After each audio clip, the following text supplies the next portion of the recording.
Hi everyone, it's Megan, and today I'm going to be comparing the movies Past Lives and Materialists.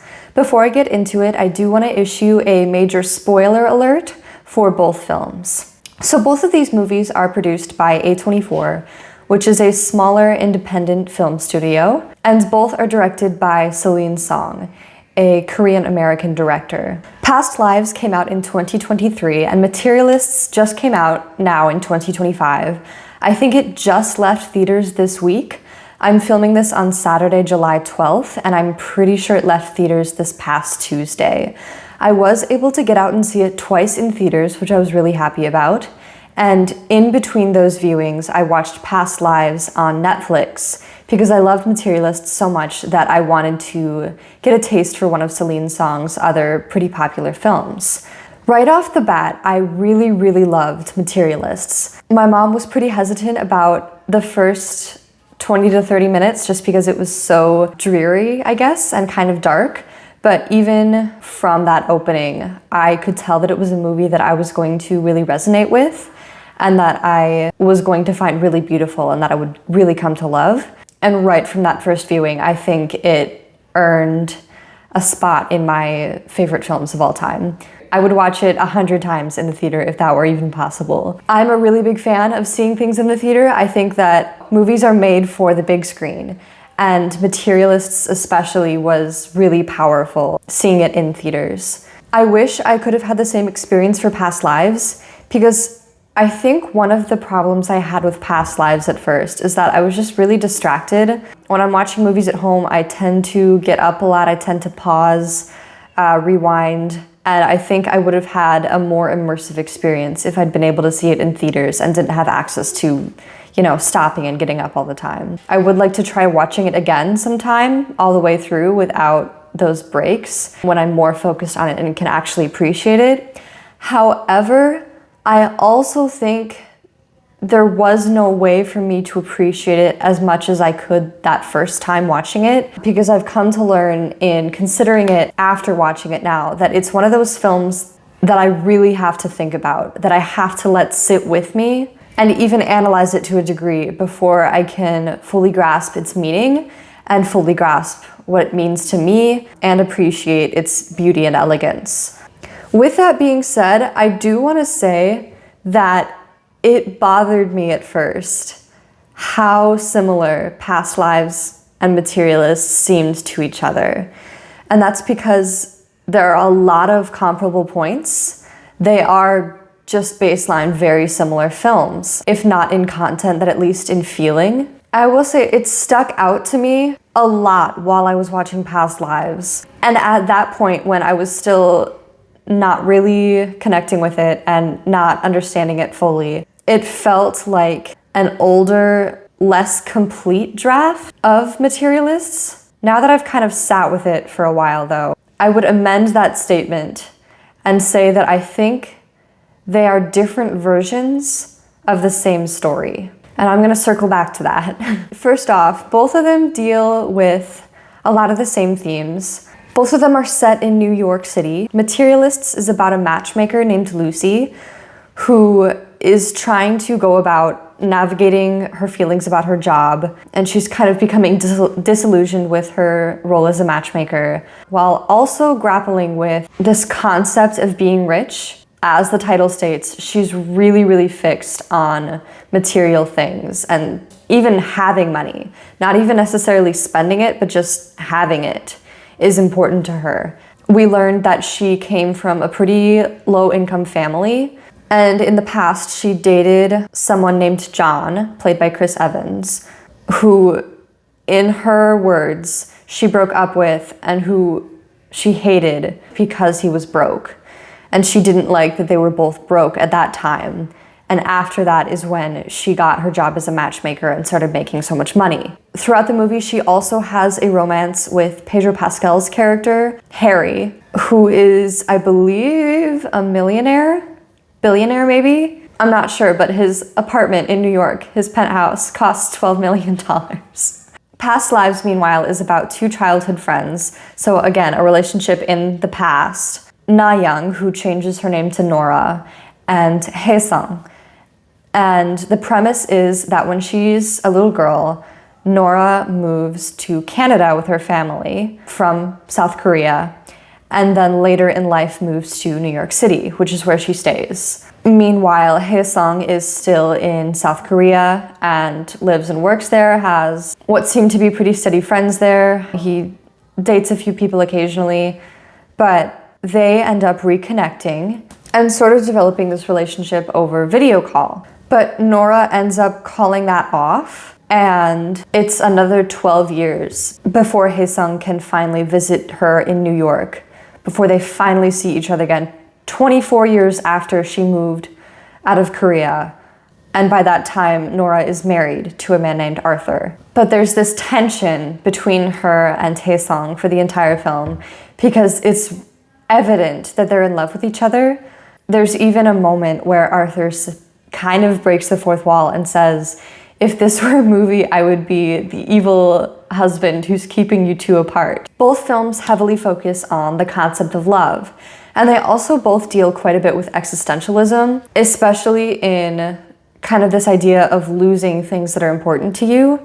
That's more overt in Materialists, but it's very cleverly woven in Past Lives, as noted in the title, through the idea of loving people in multiple lives, being connected to them, and of course losing them. There was also just this general sameness in the cinematography, and not many movies are shot on film these days, so I really love seeing it when they are. I think it gives a really dreamlike, nostalgic quality to movies. Both were also very quiet. And as my mom discussed in her reviews, which can be found up here, Materialists was very quiet and very artfully utilized music. And Past Lives was exactly the same on that front. First of all, most of the film was in Korean. There were only a few parts in English. Even the American character Arthur ended up learning Korean and spoke pretty often in Korean to his wife Nora. But the music in the two films was so similar, I was almost stricken that they were not done by the same people.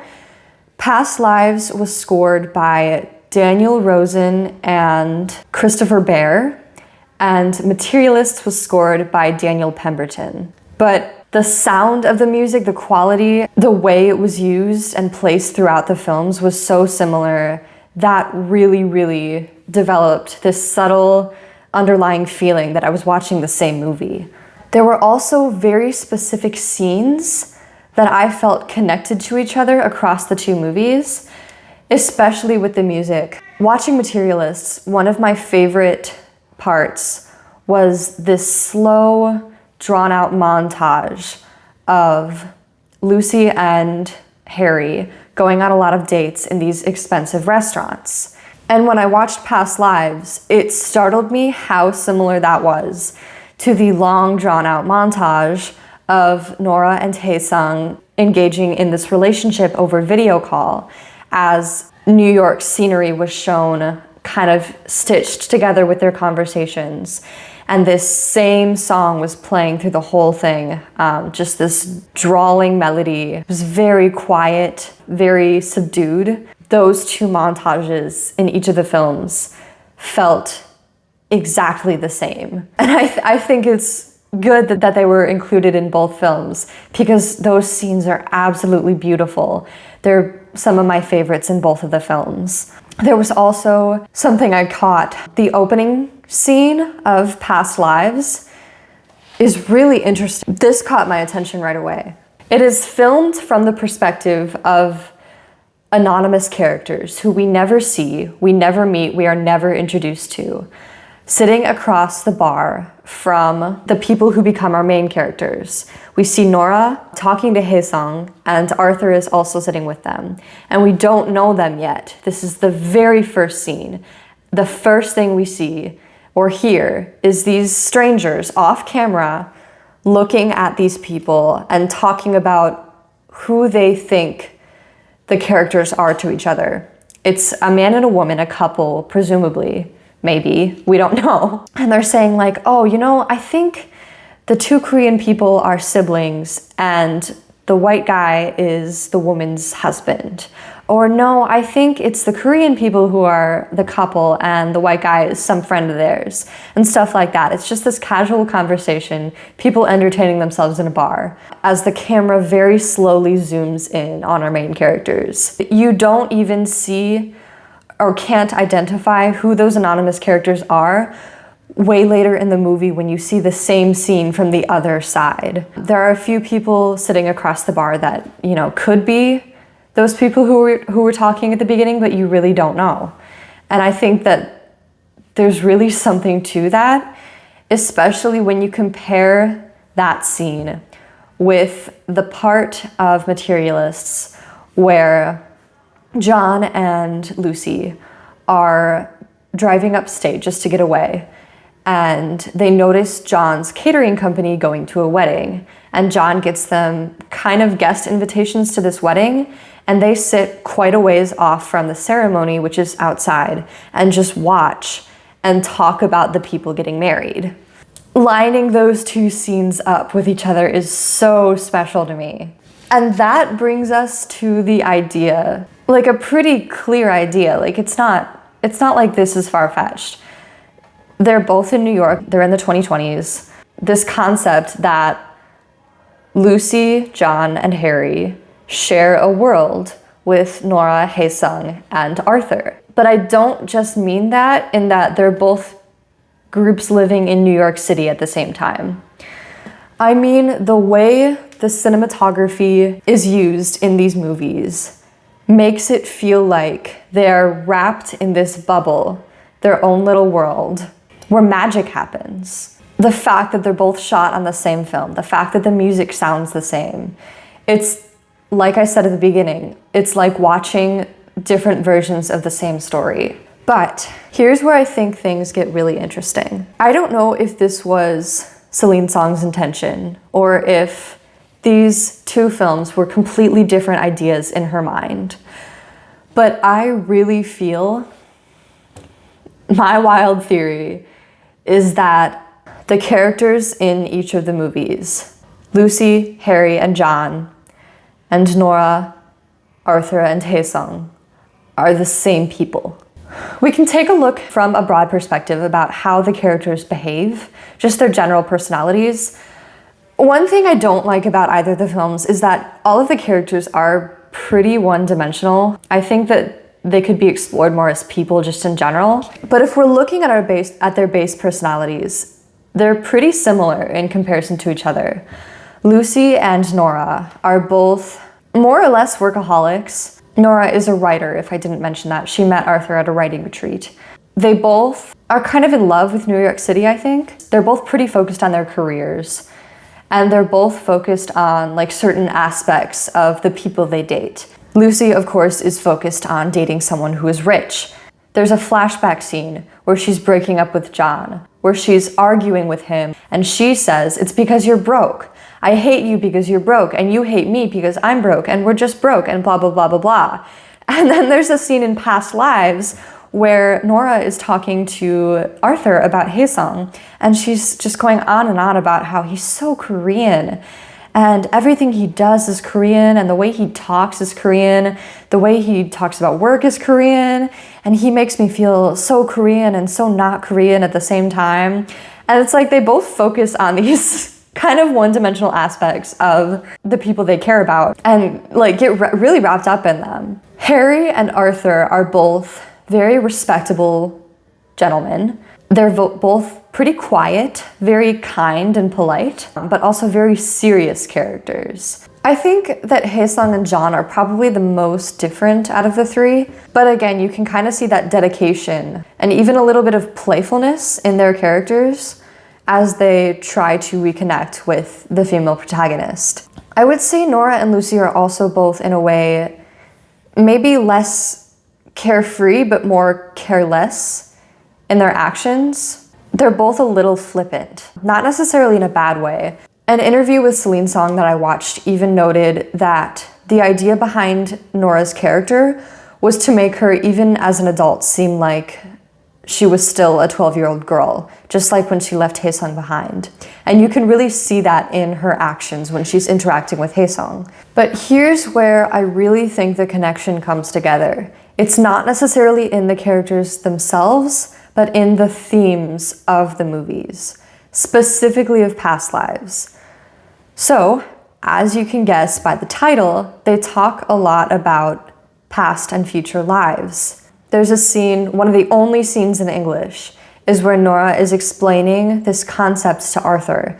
She says it's called Inyun. She explains how it's this idea that everyone you see is somehow connected to you through a past life.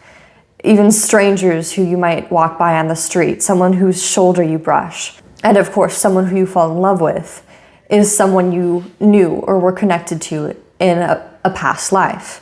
And she says specifically, a person you're in love with is someone you have 8,000 layers of Inyun with. And Nora and Haesung discuss a couple times, who do you think we were to each other in a past life? And that ties back to that opening scene where the strangers are talking about them and saying, who do you think these people are to each other? And I don't think they ever really provide an answer to that. Just the steady idea that they were someone to each other in a past life, and that they're probably soulmates. And that's something that Lucy and John say to each other too. John asks, do you think we're soulmates? And Lucy says, probably.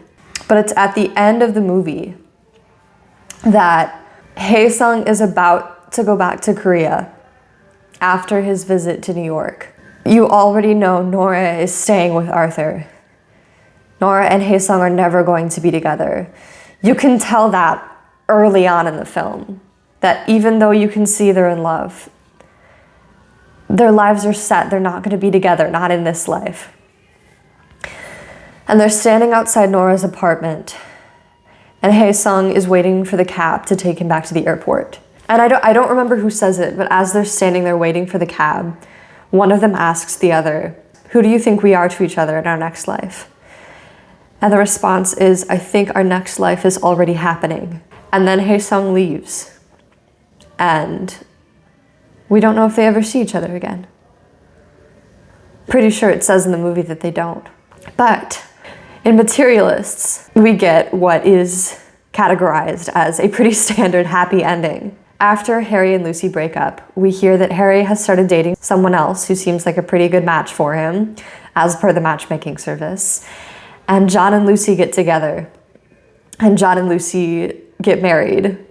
There's something about Materialists that feels so timeless to me, except for one brief mention of TikTok and OnlyFans. It could really be set at any point in time. It could be set in the past, it could be set in the future. And the fact that Nora and Haesung say, I think our future life is already happening, really makes me think and makes me wonder if John and Lucy are Nora and Haesung in a different life, getting the happy ending that they want. Again, I don't know if that was Celine Song's intention, if she even thought about past lives while making Materialists, even though they could both be experienced separately and still be beautiful films on their own.